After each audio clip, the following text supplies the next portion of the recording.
अस्सलामुअलैकुम everyone, welcome to life with Gulkash vlogs. कैसे हैं आप सब लोग। आ गई हूँ मैं आज एक और न्यू व्लॉग के साथ। व्लॉग स्टार्ट करते हैं। व्लॉग यहाँ पर स्टार्ट हो रहा है मॉर्निंग से। मॉर्निंग में नाश्ता बन रहा है। हस्बैंड तो जा चुके हैं नाश्ता करके, अब बच्चों का और मेरा बन रहा है नाश्ता यहाँ पर।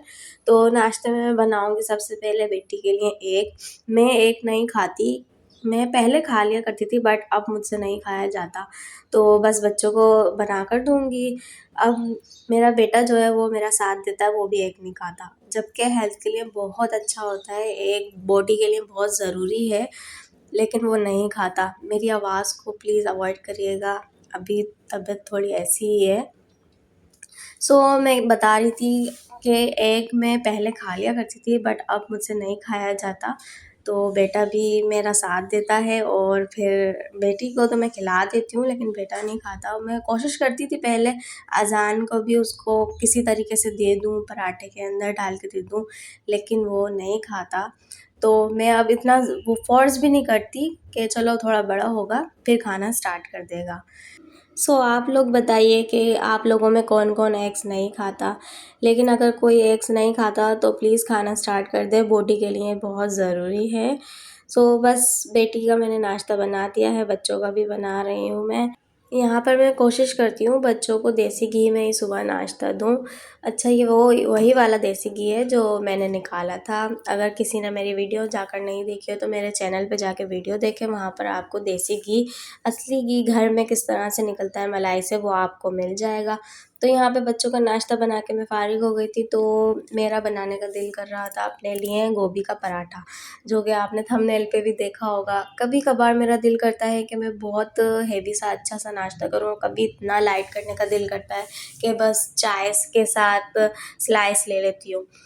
तो आज मैं गोभी का पराठा बना रही हूँ जुगाड़ वाला। ये आटा थोड़ा स्टिकी हो रहा है क्योंकि ये फ्रिज का आटा है, रात को गूंद के मैंने रखा था, तो फ्रिज का आटा थोड़ा स्टिकी हो जाता है। तो ये जुगाड़ वाला पराठा बन रहा है क्योंकि इसकी फिलिंग में वही लेफ़्ट ओवर जो फूड है हमारा, गोभी जो मैंने सब्ज़ी बनाई थी वही डालूँगी। तो यहाँ पर मैं सब्ज़ी डालूँगी। अब इसके अंदर बहुत ख़याल से डालूँगी कि बस ये फटे ना, कहीं से निकले नहीं गोभी। कभी कभार तो दिल करता है कि जो रात में ही फूड बचा है तो उसी को ही नाश्ते में यूटिलाइज़ कर लूँ। आप लोग बताएं, आप लोग नाश्ते में किस तरह का नाश्ता करना पसंद करते हैं, या जो लेफ़्ट ओवर फूड होता है उसको भी यूटिलाइज़ करना चाहिए। कभी कर लेता है, सालन होता है तो पराठा बना लिया इंसान, कर लेता है।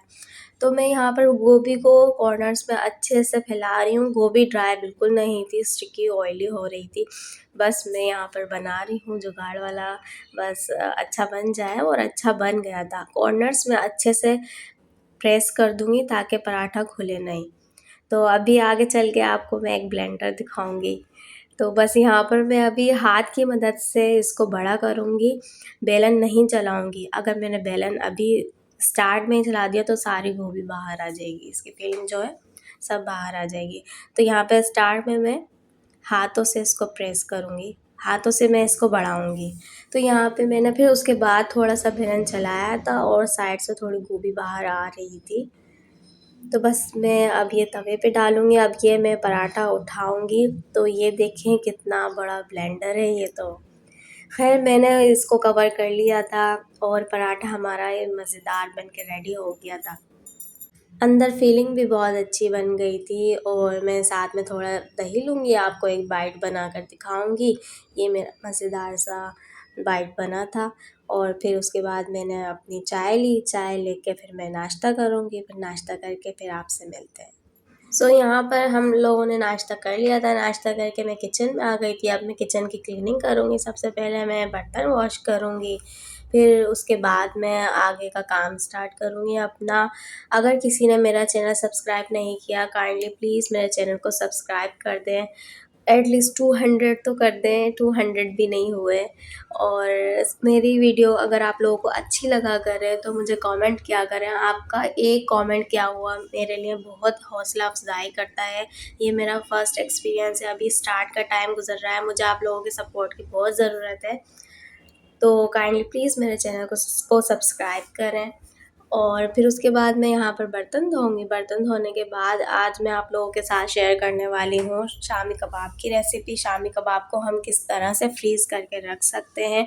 कबाबों की रेसिपीज़ आपने बहुत देखी होगी, लेकिन आज जो मैं आपको कबाब बनाना सिखा रही हूँ वो है बहुत ही झटपट स्टाइल में कबाब बनेंगे हमारे। तो बस यहाँ पे जल्दी से मैं क्लीनिंग करूँगी, उसके बाद मैं सारे किचन की स्लैब्स वगैरह, स्टोव सब मैंने क्लीन कर दिए हैं। ये आप लोग सब देख सकते हैं। अब मैं फ्रिज में से मैंने बीफ निकाल के रखा है, अब मैं उसको डीफ्रॉस्ट होने के लिए रखूँगी। फिर उसके बाद हम अपनी कबाब बनाने की तैयारी करेंगे।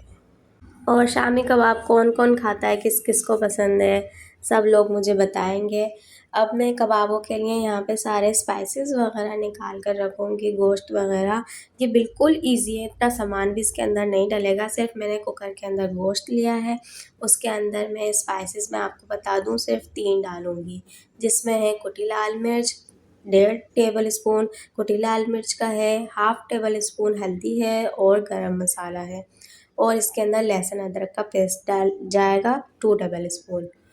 अच्छा, दाल मैं इस टाइम पर नहीं डालूँगी, दाल का मैं आपको बता देती हूँ। अगर चिकन होगी तो दाल हम इसके साथ ही चढ़ाएँगे, लेकिन ये बीफ है, वैसे ये बछिया का है, इतना टाइम नहीं लेगा, 40 टू 35 टू 40 मिनट्स में ये गल जाएगा। तो हमने इसको हाफ़ प्रोसेस पे बीच में दाल डालनी है। अगर हमने स्टार्ट में डाल दी दाल, तो वो दाल बिल्कुल घुल जाएगी, गल जाएगी। तो हमने बिल्कुल घुलानी नहीं है। तो सबसे पहले हम स्टोव पे इसको रखते हैं 20 मिनट के लिए और फिर उसके बाद हम अपनी दाल को इसके अंदर ऐड करेंगे। अब यहाँ पर मैं इसको रख दूँगी, उसके बाद मैं दाल बता देती हूँ। दाल मैंने लिया है 1 कप। 1 कप दाल लूँगी, उसको मैं अच्छे से बीन कर सारे कंकड़-पत्थर जो भी है उसके अंदर कचरा सब निकाल कर अच्छे से मैं सोक कर दूँगी, वॉश कर। जितनी देर में हमारा बीफ होगा इतनी देर में हमारी दाल भी भीग जाएगी।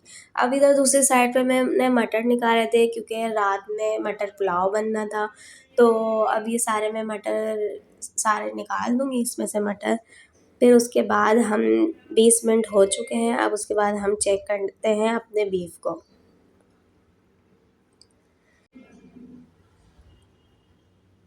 तो यहाँ पर हमने पानी बिल्कुल ठीक रखा था, अब इसके अंदर हम गोश्त चेक करेंगे। गोश्त इस स्टेज पर हम खोलेंगे 20 मिनट बाद, मैं आपको फिर से बता रही हूँ 20 मिनट के लिए हम इसमें प्रेशर लगाएँगे, 20 मिनट के बाद हम इसमें गोश्त चेक करेंगे। गोश्त इस स्टेज पर हमारा अधगला होना चाहिए, बिल्कुल डन नहीं होना चाहिए। मैं आपको स्पून की मदद से निकाल के दिखा भी देती हूँ, चेक करवाती हूँ, ये देखें, ये गला नहीं है। ये गला नहीं है, मैं नाइफ़ से भी काट कर दिखाती हूँ। ये देखिए नाइफ़ अंदर जा तो रही है, लेकिन ये टूट नहीं रहा है, तो इसका मतलब ये 50% डन हमारा हो चुका है। अब इसके बाद हम इसके अंदर अपनी दाल ऐड कर देंगे। दाल के साथ-साथ नमक भी ऐड करेंगे, आप चाहें तो नमक स्टार्टिंग में भी डाल सकते हैं, आप चाहें तो इस स्टेज पे भी डाल सकते हैं। नमक आप लोग अपने हिसाब से लेंगे, नमक हमारा होगा हस्ब ज़ायक़ा। और बस चमचा चला देंगे और फिर इसको हम 15 मिनट के लिए फिर से प्रेशर लगा देंगे।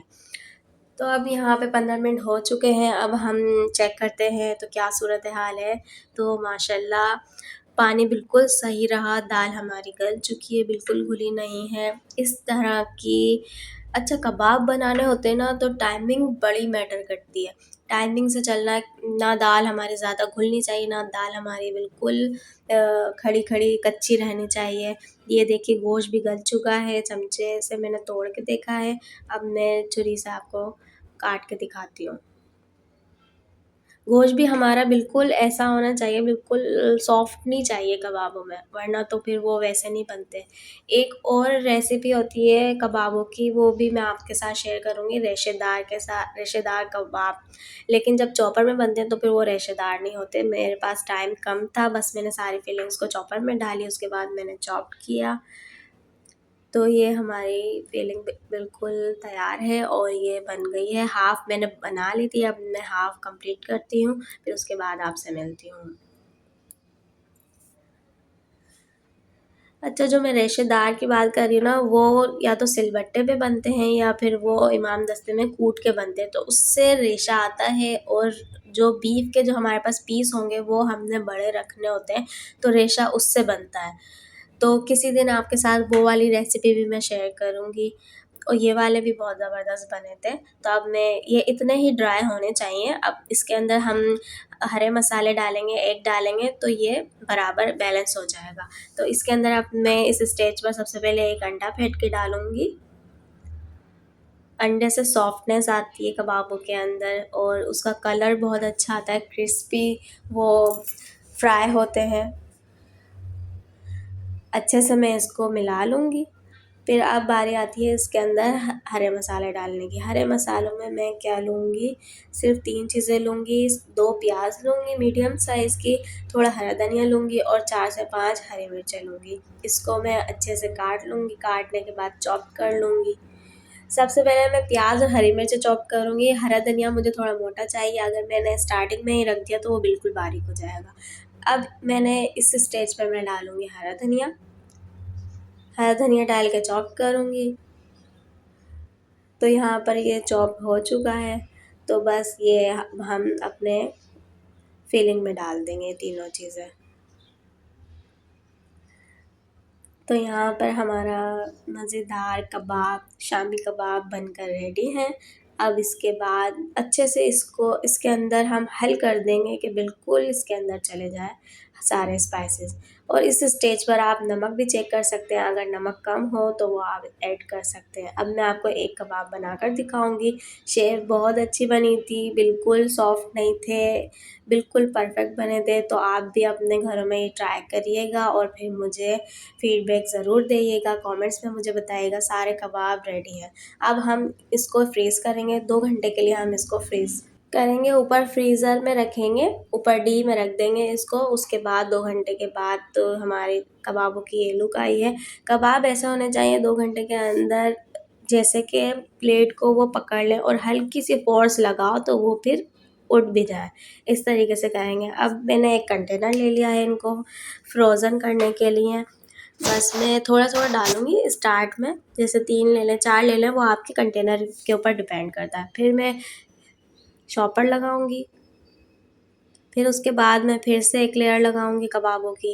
अगर हमने पहले स्टार्टिंग में बग़ैर फ्रीज़ किए हुए उसको 2 घंटे जो हमने फ्रीज़र में रख के उसको हार्ड किया था, तो अगर वो ना करते, पहले ही करते तो चिपक जाते आपस में, जब हम निकालते तो बिल्कुल टूट जाते।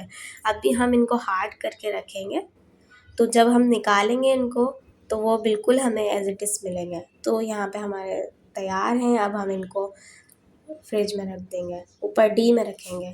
तो यहाँ पे दूसरी तरफ मेरा मटर पुलाव भी रेडी है। मटर पुलाव मैं शूट नहीं कर पाई क्योंकि लाइट चली गई थी। वैसे इस एरिया में लाइट जाती तो नहीं है, लेकिन कभी कभार चली जाती है, वो भी हो ही जाता है कि हाँ यहाँ भी चली गई लाइट। तो यहाँ पे आप फ़िक्र नहीं करें, मैं आपको एक कबाब ज़रूर फ्राई करके दिखाऊँगी। अपनी प्लेट तो बनाकर दिखाऊँगी ना मैं, जिस तरह आपको प्लेट बनाकर दिखाती हूँ। तो यहाँ पर मैंने चावल डाले एक प्लेट के अंदर।